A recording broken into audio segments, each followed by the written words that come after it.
Ngayon natin tetestingin itong pinadala sa atin ni Ayoto.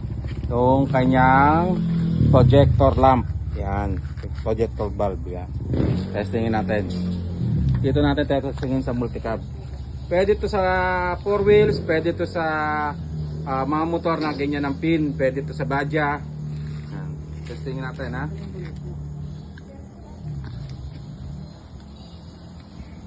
Alisin natin tong cover.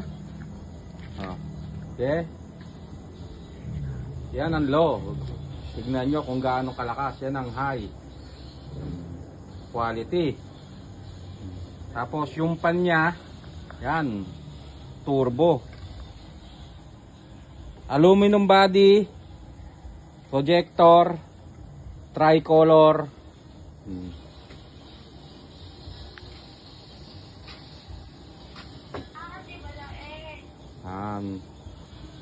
Pwede to sa motor, pwede sa 4 wheels. Yung link ilalagay ko na lang sa taas ng video at sa comment section.